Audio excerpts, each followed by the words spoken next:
From the New York Times, it's The Headlines. I'm Tracy Mumford. Today's Tuesday, September 9th. Here's what we're covering.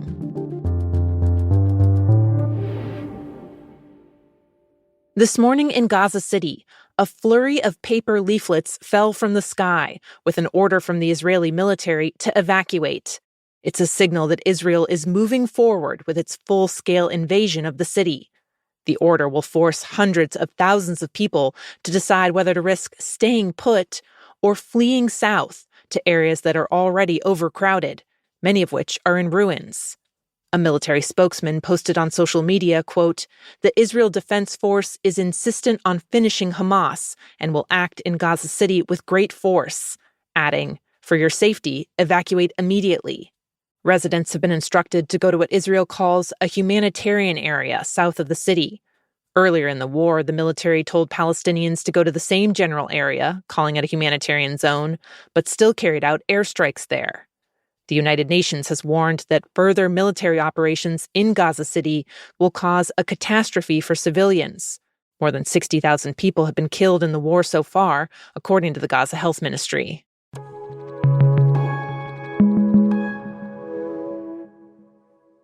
Now, two updates out of Washington.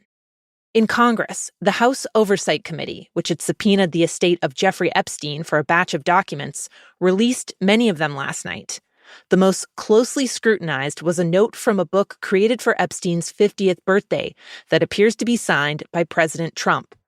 Featuring a sexually suggestive drawing of a woman, the note includes the line, "We have certain things in common, Jeffrey," and closes with a reference to a, quote, "wonderful secret the two men share." It's signed Donald, in what looks similar to the president's distinctive handwriting. The White House has denied that he drew or signed the card. Trump previously sued the Wall Street Journal for defamation after it reported the card existed. Trump and Epstein were friends in the 90s and early 2000s, and the president is continuing to face tremendous backlash for how his administration is handling the Epstein case. And at the Supreme Court, the justices lifted restrictions on how federal agents can make immigration stops in Los Angeles. A lower court had ruled that agents could not single people out based only on race, if they were speaking Spanish, or if they were near a place where immigrants often work, among other factors. The Supreme Court overruled that. The order was unsigned and gave no reasons, but the court's three liberal justices dissented.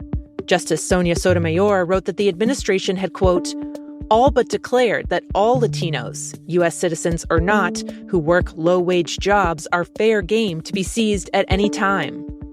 Because there was no explanation with the court's order, it's unclear whether it applies just to Los Angeles, where the case originated, or nationwide. But it's expected to embolden the administration in its aggressive push to step up deportations.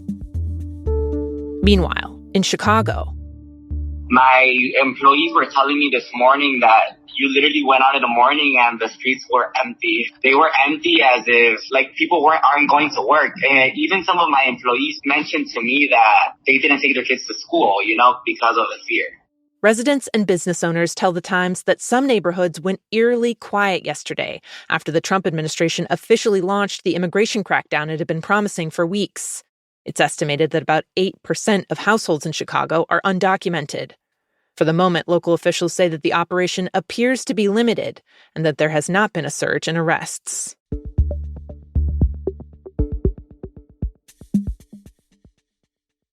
On Monday, the Murdoch family, whose media empire includes Fox News and the New York Post, announced they've reached a multi-billion-dollar agreement to settle an epic fight over the future of the family business.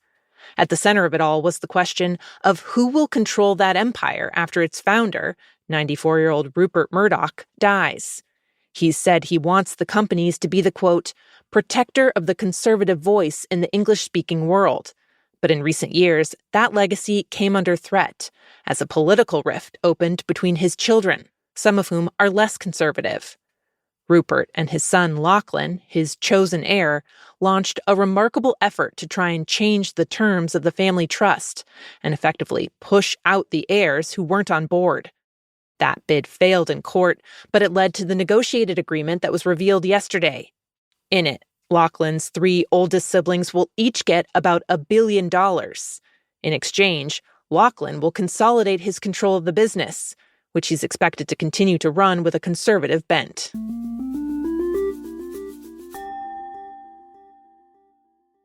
New national test scores out this morning show that the reading skills of high school seniors in the U.S. are the worst they've been in more than 3 decades. Math skills are also down at a 20-year low. That means only about a third of students are leaving high school with the skills they'd need to do college-level work. The decline was most pronounced among students already considered low-performing. The scores come from the National Assessment of Educational Progress, or NAEP, and they're yet another sign that teens have been struggling in the wake of the pandemic, which upended education with widespread school closures. Experts say there are also other factors at play, including some that predate the pandemic, like increases in teens' screen time and social media use. The NAEP has long been considered the gold standard for these kinds of tests, but the agency that runs the exam has faced widespread cuts under the Trump administration. Earlier this year, it had about 100 full-time employees. Now it's down to just 3. And finally, the Times annual list of the 50 best restaurants in the U.S. is out today. It's got everything from an upscale fish shack in Charleston to a West African restaurant in Houston that started as a food stand. Compiling the list is a months-long undertaking, with reporters and editors fanning out across the U.S. And as they look for what stands out, they get a wide view of American dining along the way. Brian Gallagher is one of the editors of the list. He said he and his team noticed a few clear trends, even across different cuisines. This year, we saw a lot of counter service style approaches with really good cooking, but sort of minimal servers at the table.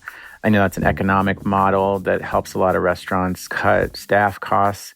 Another thing that we've seen a lot of that's also an economic model as much as anything is the all-day cafe. So you'll see a restaurant that's open for dinner service and really accomplished cooking, but they'll have baked goods or smaller dishes throughout the day that are a lower lift, but oftentimes really delicious as well. But that helps them stay open and make money for more hours in a day. In terms of atmosphere, we're seeing a lot of homey touches, seeing a lot more candles and sort of mismatched silverware, chalkboard menus, things like that are like a little eclectic, homespun, and feel really kind of human and tactile. You can find the full list of the best restaurants at nytimes.com. Those are the headlines. Today on The Daily, how Russia has transformed its economy to keep its war machine running. You can listen to that in the New York Times app or wherever you get your podcasts. I'm Tracy Mumford. We'll be back tomorrow.